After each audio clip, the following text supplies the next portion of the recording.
Okay, for topic three, we're going to talk about volume. So for volume, think of like the space inside a container, basically. Some enclosed three-dimensional shape. What space does it contain? Okay, so for our definitions, we have that volume refers to the amount of three-dimensional space an object occupies. Okay, what you need to know is volume is measured in cubic units. Okay, so we already know that area is measured in square units. So think of a two-dimensional square that measures the same length on each side. That would be a square foot, a square inch, a square mile, a square whatever.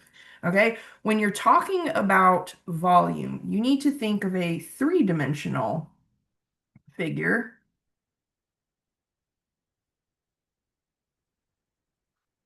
So imagine this is a foot measured on all directions. Okay?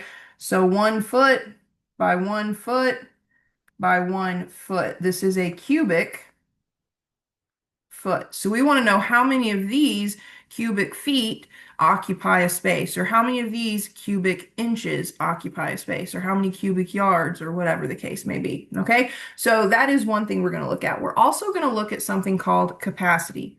So capacity refers to the maximum amount of a substance, think liquid or gas. For us, we're typically going to think liquid here, okay, that a container can hold. So like how much water could a container hold? Okay. Common units for capacity are gallons, quarts, pints, cups, fluid ounces, liters, and milliliters. Those are the ones that we're going to see a lot. Okay. The gallons, hold on. The gallons, quarts, pints, cups, fluid ounces. These are US or English. And then because you see the word liter, you should know that this means metric. Okay. So when you're talking about capacity or volume, liquid measurements, in the metric system, the basic unit for volume or capacity is the liter. So the basic unit is the liter. Okay, now everything you already know about the metric system still applies. It's kilo, hecto, deca, a single basic unit, which is called the liter now, and then decicenti, milli. So the same process works. We just now use a liter instead of a meter like we did in the previous section. Okay, so these tend to be the weirdest of the conversions that you're going to see in this chapter. All right. You just have some wild stuff you don't see commonly. Like a lot of the stuff we see in these three sections is sort of familiar to us. We're like, oh yeah, we know that. We've dealt with that. We've seen that. But then other stuff is a little bit more foreign to us. Okay. So first we have example 4. It says perform each conversion, include correct units with each answer. Also, as far as rounding is concerned, I don't give you specific rounding instructions, but use your head.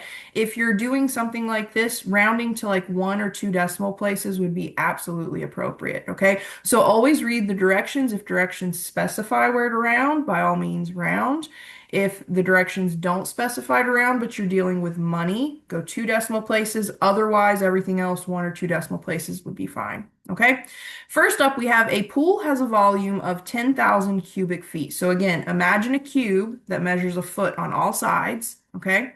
How many of those would it take to fill up this pool? Well, it would take 10,000 of those. Now, if we have a pool that has a capacity or a volume of 10,000 cubic feet, how many gallons of water could that pool hold? So we would need a conversion that goes from cubic feet to gallons. So let's see if there is one. So we want to go to our conversion sheet. There we go. So we pull up our conversion sheet. We're definitely dealing with like liquid stuff. So it could be English to metric capacity. You could look for, let's see, do we have one that specifically mentions liquid? I don't see one. So we're going to look for up here volume in cubic units. Okay, so you're going to have to dig a little bit for some of these formulas. And 9.2 is definitely the worst. We have the most formulas for 9.2. 9.1 and 9.3, they're not too bad. But if you look up here for volume in cubic units, we definitely have cubic units because we're talking about a pool that's measured in cubic feet. We want to know what that would look like in gallons. So how could we convert this volume of 10,000 cubic feet to gallons? Well, like this. We have that 1 cubic foot contains about 7.48 gallons. So remember 1 cubic foot, 7.48 gallons. All right. So 1 cubic foot, you could either write a foot symbol like the FT with a little exponent of 3, or you could do CU dot for cubic and then FT for foot. So approximately 7.48 gallons. Okay, now start with what you know. We know the volume of the pool in cubic feet. We have 10,000 cubic feet. Write it over 1 so you have something that looks like a fraction. And then we're going to multiply by the unit fraction that relates cubic feet and gallons. We want cubic feet to cancel, so that would need to be in our denominator. And we want gallons in the numerator. Okay? Cubic feet cancel, leaving gallons in the numerator as we would like. So if we clean this up, we get 10,000 times 7.48 gallons in the numerator. The denominator, we just get 1 times 1, which is 1. And then you can do this one kind of in your head if you know how to multiply by powers of 10, but if not, you could pull out your calculator. Either way, we want to move our decimal 4 places to the right, so we would get 7480, 74800. So it'd be 74,800 gallons. Okay. All right, so there you have it. So 10, I was going to multiply it by 1,000. I was like getting a different number. I was like, that's not right. I was multiplying by 1,000, not 10,000 in my head. Okay, so this particular pool would have 74,800 gallons of water. Okay, now for part B, we have a fish pond. The fish pond has a volume of 220,000 cubic centimeters. So again, imagine a little cube that measures a centimeter on all sides. We know that if we were to line these little cubic centimeters up throughout this fish pond, it would take 220,000 of them to fill up the pond. Okay, now knowing that, how many liters of water does the pond hold? Okay, so we need to find some conversion for cubic centimeters to liters. And sometimes we have to do multiple conversions, or we have to have a conversion that does a couple of things. So let's go to our conversion sheet. So remember cubic centimeters and liters. Sorry about switching back and forth. I have limited technology, but we make the most of what we have, and we're happy to have it. Okay, so we're looking for cubic centimeters and liters, okay? Now, this can be somewhat problematic because you could go through this entire list and there's not going to be an exact conversion that does cubic centimeters and liters. But there is this little critter, all right? We have 1 decimeter equals 1,000 centimeters, or well, let me rewrite that or re-say that. We have 1 decimeter cubed equals 1,000 centimeters cubed equals 1 liter. Okay, so if we can acknowledge here that 1 decimeter cubed or 1 cubic decimeter is equal to 1 liter, and 1 cubic decimeter is also equal to 1,000 centimeter or 1,000 cubic centimeters, we can do a conversion with this.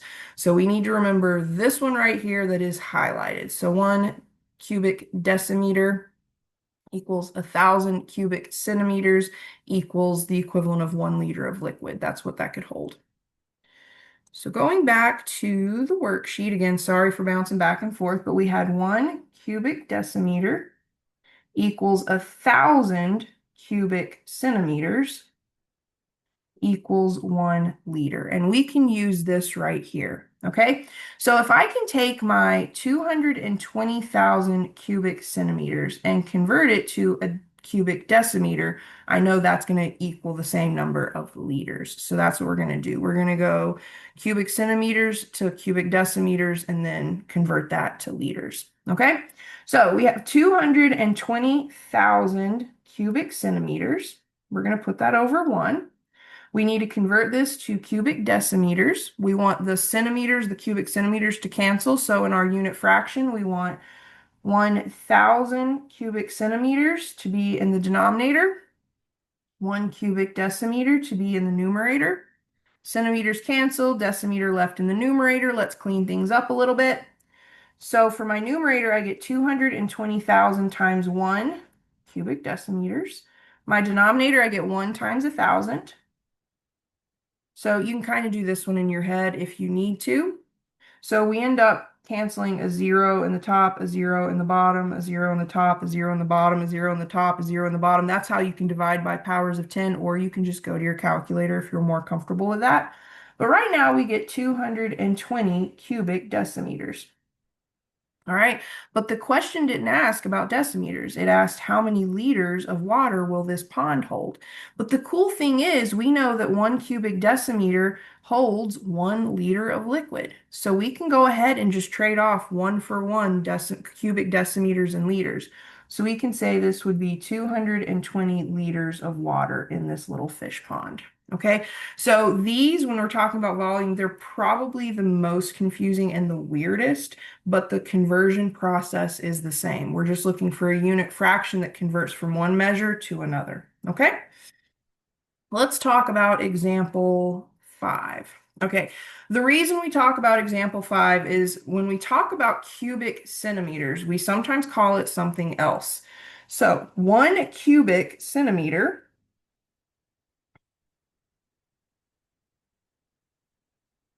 equals 1 cubic centimeter equals 1 cubic centimeter. So a lot of times in like the medical profession in particular, they'll deal with cubic centimeters, but they don't slow down to say cubic centimeters. They just say cc's. So if you ever hear like in a medical type situation, blah, blah, cc's, they're talking about cubic centimeters, which is typically a liquidy type measurement. So when we have 1 cc, what we need to know is 1 cc is the same exact measure as 1 milliliter. Okay. So if you ever deal with medical type stuff, sometimes they'll say cc instead of cubic centimeter. It's the same thing. Okay.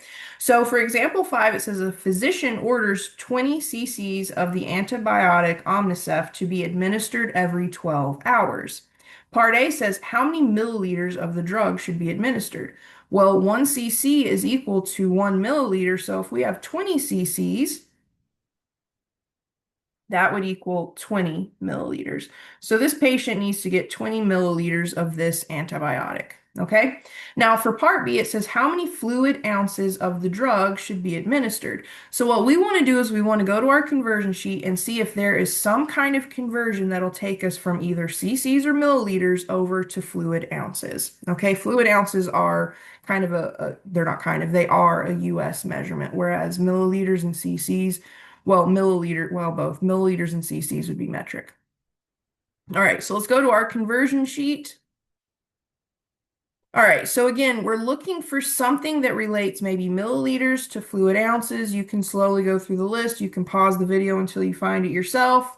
I'm going to kind of cut to the chase, and I'm going to tell you right here, 1 fluid ounce is approximately 30 milliliters. So we want to convert the 20 milliliters of this antibiotic to fluid ounces. Okay, so we need to remember 1 fluid ounce is approximately 30 milliliters. I wish I could show two Word documents at the same time, but alas, I cannot easily that I'm aware of. All right, so we have 1 fluid ounce, so FL dot OZ dot, that would be fluid ounce. You do need to understand that in the American US English measurement system, you'll see ounces in two different ways. You'll see fluid ounces, think liquid measurements, think like the kitchen, okay? And then you'll see ounces like pounds and ounces, think like how do we weigh babies? We weigh them in pounds and ounces. So this right here, we're talking liquid measurement. And we need to know that 1 fluid ounce is approximately 30 milliliters. So we want to take our drug, Omnicef. We have 20 cc's. We know that equals 20 milliliters. We want to convert that 20 milliliters to fluid ounces. So we're going to take 20 milliliters, just put it over 1 so it looks like a fraction. We're going to multiply it by a unit fraction that relates milliliters to fluid ounces. So we're going to get 1 fluid ounce over 30 milliliters. The unit milliliter cancels. Fluid ounces stay in the numerator. Clean things up a bit. My numerator is 20 times 1 fluid ounces. So 20 fluid ounces divided by 1 times 30, or just 30. You put that into your calculator, and let's round 2 decimal places. When you round 2 decimal places, we get 0.67 fluid ounces. So 20 milliliters is approximately 0.67 fluid ounces. Okay, so there you have it. That is the volume portion of section 9.2. We're going to do one more video. We'll come back. I think it's one more video. Let me double check. Yeah, we'll do one more video. It's just mixed practice. Okay, so one more video for this section and then we're done and we'll move on to 9.3.